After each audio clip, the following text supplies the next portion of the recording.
Good morning, everybody. Welcome to a session of iTOO Talks, Tuesday. This session is a session on reinsurance. Really, it's to show you the effectiveness of reinsurance as a risk management mechanism in the main, as well as to give you some real practical examples around reinsurance and how insurers use reinsurance effectively. So hopefully you'll get something out of it.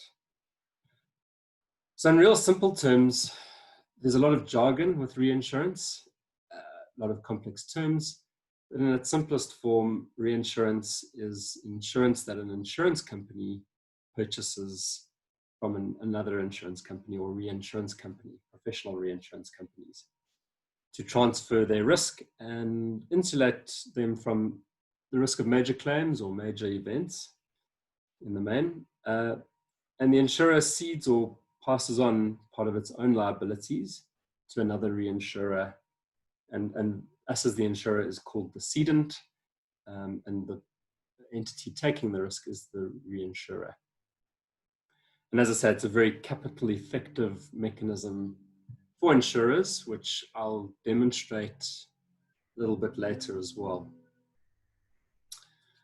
So, kind of a good place to start is always the value chain of insurance, starting from left to right, where you've got the client or the insured, the risk itself that we're insuring, the broker yourselves providing advice and expert services to that client, placing business with a number of insurers or UMAs. And then us as insurers buy reinsurance, or we buy insurance with reinsurers through a reinsurance broker, professional reinsurance brokers, who give us advice on the optimal program, the optimal structure, and we place multiple programs with many reinsurers on a single program to spread the risk and transfer the risk. So when reinsurers look at us as iTOO, as a UMA, as a risk-taking entity, they typically will consider multiple factors like our results, our track record, how profitable have we been for reinsurers over a period of time, the amount of premium that we place with them.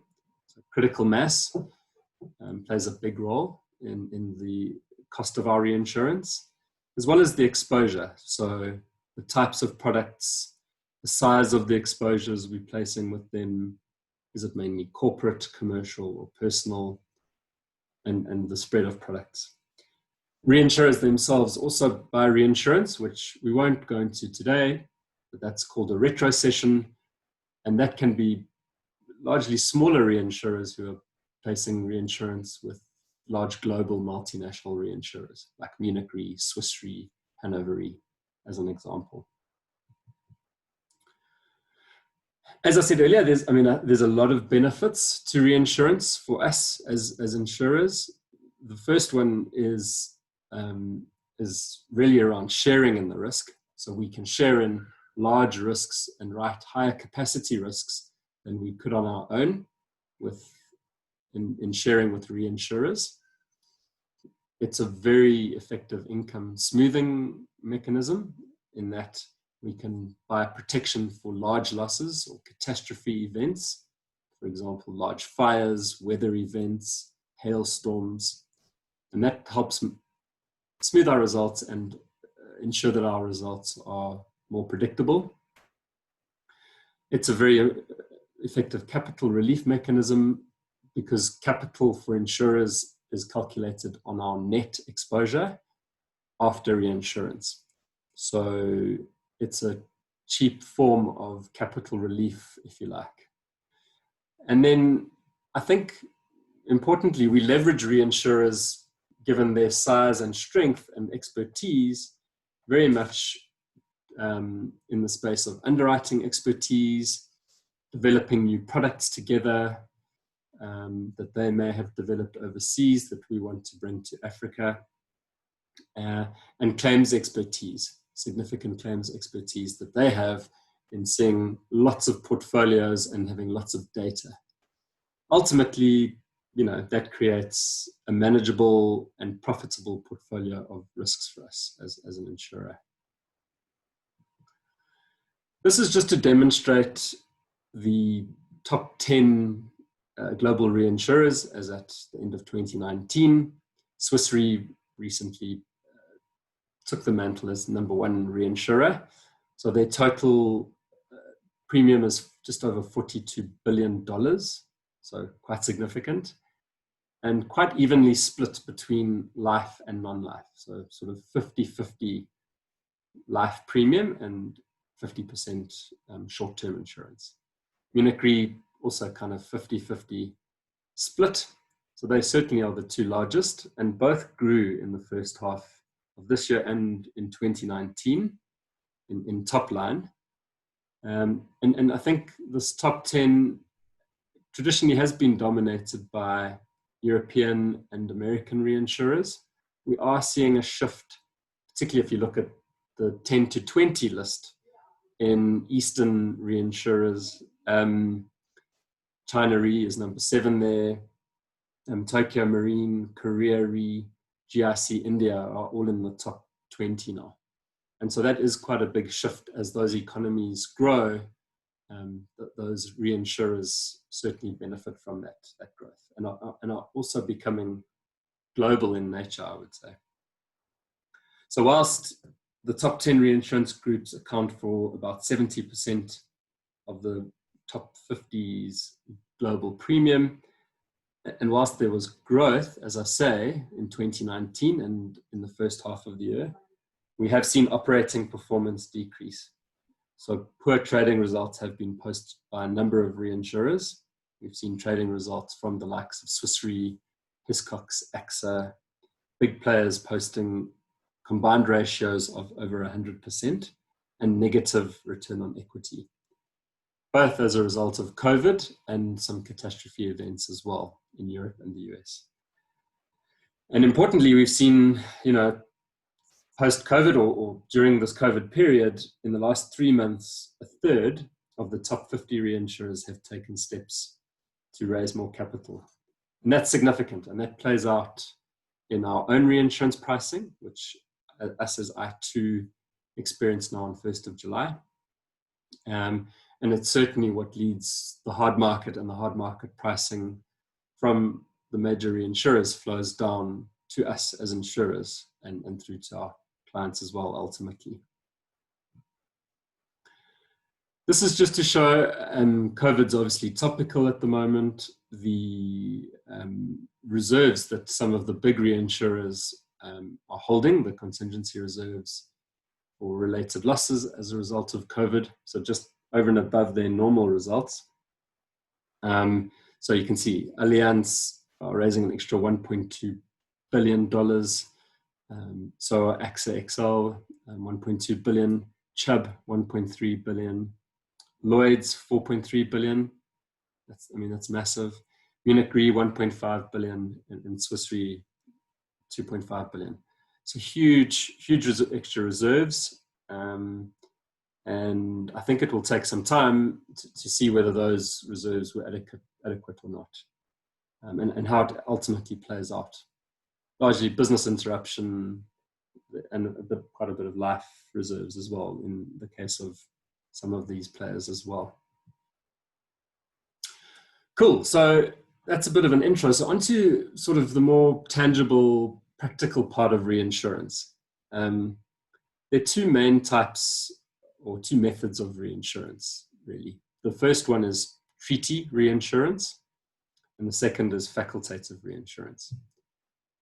Treaty reinsurance is a contract between us as the UMA, so the ceding insurer, and the reinsurer, who agrees to accept multiple risks of a predetermined class of policies over a period of time. Usually a treaty period is for 1 year. So for example, iTOO's treaties all run from 1st of July to 30 June each year. So we've just recently renewed most of our programs. And reinsurers will follow our fortunes, and risks that fall into the terms and conditions of that treaty or contract, they have to accept. And on a quarterly basis, we effectively will inform them of the premium, the sum of all the premiums we wrote within those terms and conditions, and the claims that were relevant, and less the commission that is due to us, and we pay them a net amount. So very much a critical part of our business, and most insurers will have multiple treaties, as we do. We've got a core specialist liability treaty, cyber treaty, environmental liability treaty, events and cancellation treaty. So very much specialist treaties, which are backed by reinsurers that specialize in those product spaces and have appetite for those types of business, those classes of business. In contrast, Vac Reinsurance covers a single risk or a block of risks that fall outside of the treaty. And so it's more costly than treaty reinsurance, as there's more admin and it's done individually with a reinsurer. But it's typically for your more complex and large risks. And then the last term is really net. That's the ultimate net that us as insurers keep, the risk that we retain, and our portion of any claim is our net portion. So the two broad types, treaty and Vac, both have kind of two specific types themselves. The two types of treaty reinsurance are known as proportional and non-proportional, and the same thing on the Vac side, prop Vac and non-proportional Vac. We'll go into a bit more detail now and some examples to explain them. But effectively, proportional reinsurance, as the name describes, is where an insurer shares in the premium and claims in a proportional manner with the reinsurer. On the other hand, non-proportional reinsurance is where we don't share in the premium and claims in the same proportions. And I'll provide some examples just now to show that. And Vac is exactly the same. And the two types of proportional reinsurance are quota share and surplus, which are more simple than excess of loss. I'll describe them both now. And non-proportional is really excess of loss or deductible reinsurance. Vac, we get proportional Vac and XOL Vac. And today I think we'll spend more time on treaty, but we can certainly spend some time on Vac should the need arise. So looking at treaty reinsurance specifically, as I say, the words themselves describe exactly what it is. So proportional treaties are where us as iTOO, for example, will share equally or proportionally in the sum insured, the premium, and the claims with the reinsurer. The reinsurer pays us a reinsurance commission, which is their cost of acquisition or their cost of reinsurance, which is effectively should cover the broker commission or any agent commission and administration expenses that we have as an insurer. So that's a percentage of ceded premium that gets paid back to us to cover our cost of the broker commission as well as our cost of servicing the business. So in our world, as I said earlier, the proportional treaties that we have as iTOO are Medmal, quota share, cyber, quota share, and environmental liability, as an example. And I think if we can go into the quota share, that's really the simplest form of reinsurance. It's the easiest to administer. It's a fixed percentage-based reinsurance. So if it always adds up to 100%. So if we have a 50-50 treaty, every single risk that falls within to that treaty will be shared 50-50, the premium and the claims. So it's easy to administer, it's easy to understand, and and easy for the system to be set up. And so it's really typically used when you're a new insurer or you're launching a new product. We often see a quota share when we launch new products, for example, events and cancellation. It's very effective for volatile kind of business or business that's less predictable. And it's seeded from the ground up. So irrespective of whether it's a small risk or a big risk, it's shared in the exact same percentage with the reinsurer. On the other hand, a surplus is a bit more complicated. And so the system set up for an insurer needs to be quite sophisticated, because although it's proportional, each risk could be seeded differently. So it's a pro rata reinsurance above an insurer's net retention limit. So if we have a retention limit of 100,000 and 9 lines up to R1 million, a risk of 200,000 Rand, sum insured, will be seeded very differently to a risk of R1 million. I won't spend too much time on this today. There are much less surplus structures these days. Reinsurers have made a big shift towards non-proportional treaties in the last 10 years. But it's a very effective treaty mechanism for high severity, low frequency business like engineering and marine, where there's large exposures, large losses, large sums insured, and large capacity. So we typically see surplus structures in those classes of business. But as I say, I mean, there's less appetite globally for surplus structures these days. And then the non-proportional treaties are not shared proportionally, as the heading describes. So it's a rate basis of reinsurance. So a rate on our premium or estimated premium is charged, and a rate on exposure is how the reinsurers calculate what's due to them. So our specialist liability treaty, for example, is done on this basis. And so we see 3 types. I've only put 2 here, but there's effectively 3 types of excessive loss or non-proportional types of treaties. There's a risk XL, which is the cover that covers us for the maximum limit of indemnity or sum insured for an individual client. Then there's catastrophe excessive loss, which is the insurer buying vertical cover for many small losses or large losses from a single event. So those are largely weather losses or weather-related losses. And that would be things like the Knysna fires, flooding, hailstorms, major catastrophes, where from one single event, there's multiple losses that all accumulate to one large loss. So us as an insurer need to ensure that we've bought enough catastrophe cover to cover us in the event of many losses from one event.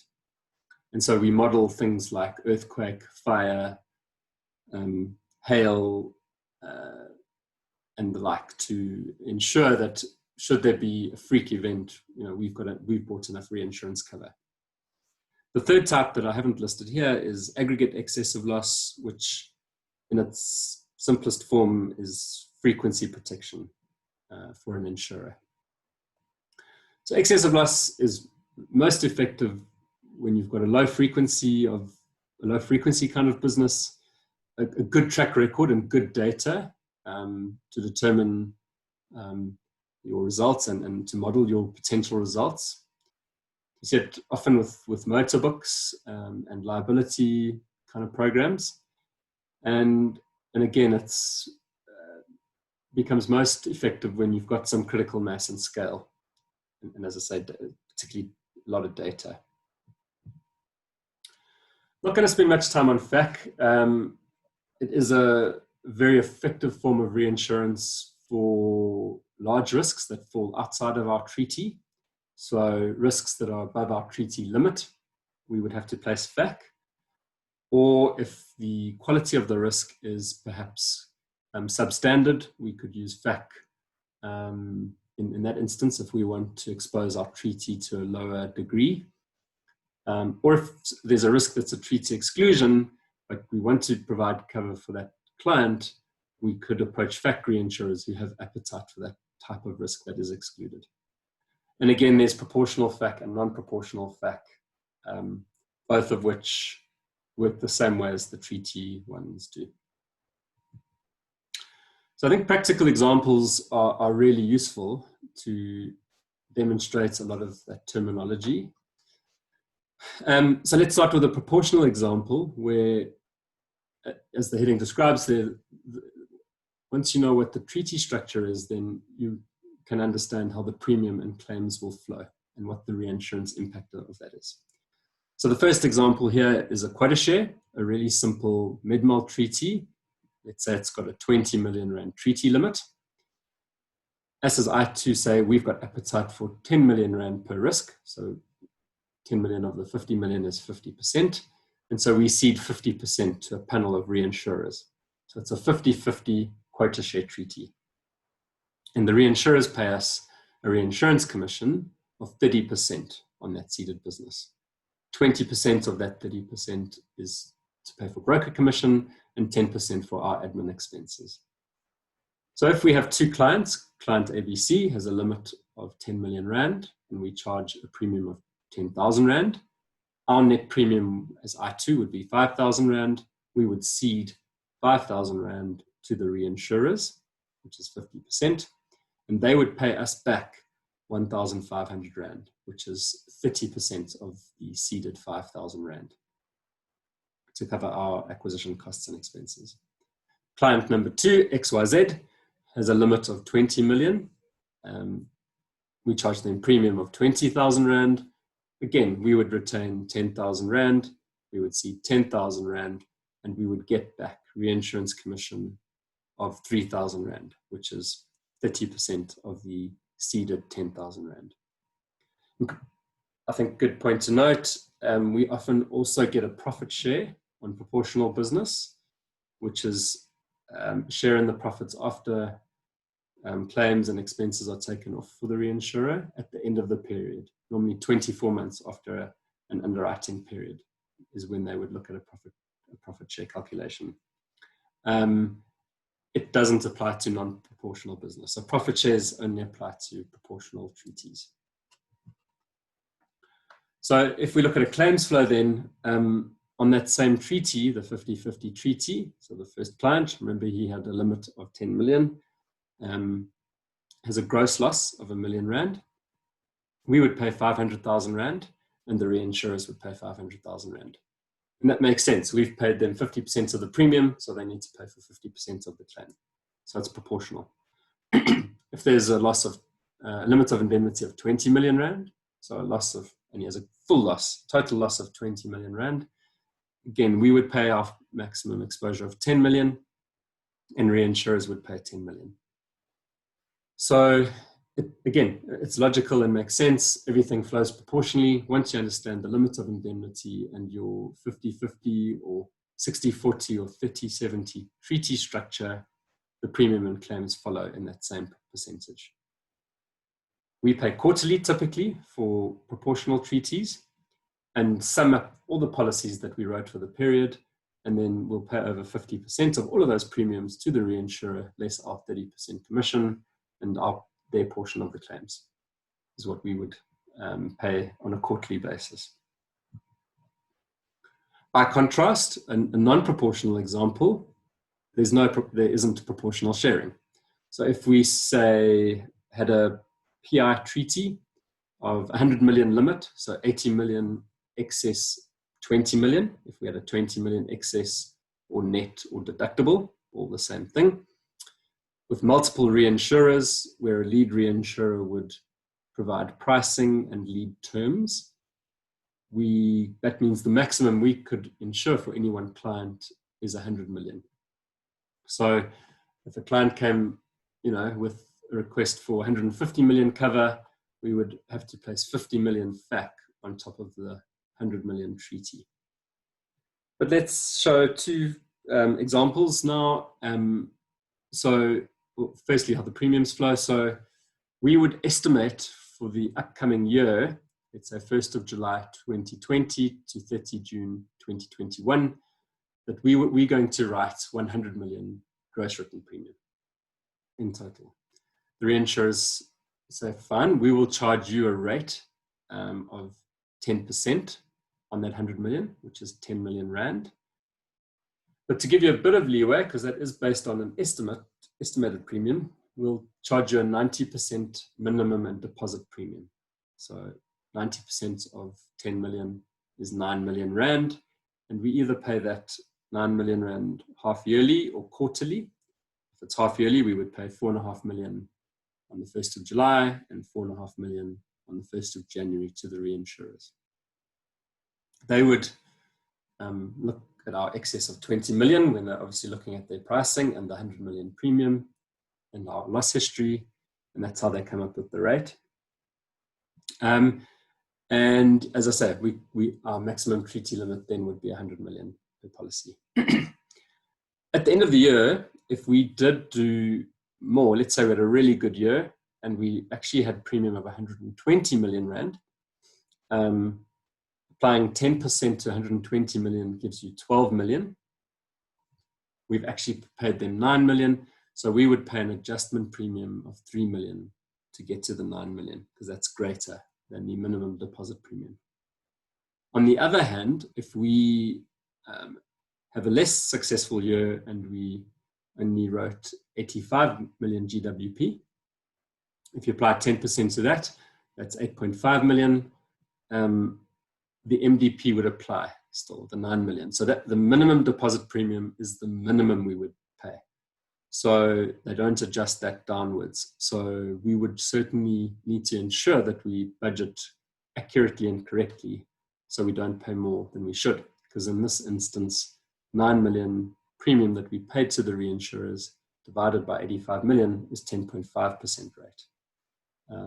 So you end up paying a higher rate based on performing lower than budget. So how a claim works, and I always give the example of a car, which is why it's not proportional, because we're paying over 10 million rand or 9 million rand to the reinsurer. On excess of loss, they don't pay from the ground up. They will only pay claims when they're above the deductible of 20 million. So in a good year, if we don't have any claims, large losses above 20 million, reinsurers will make full profit. That 10 million is pure profit for them. Whereas the portion of losses above 20 million is what they would pay for. So if we look at that now as an example, so if we give two claims examples on our risk Excel structure, let's say client ABC has a gross loss of 10 million.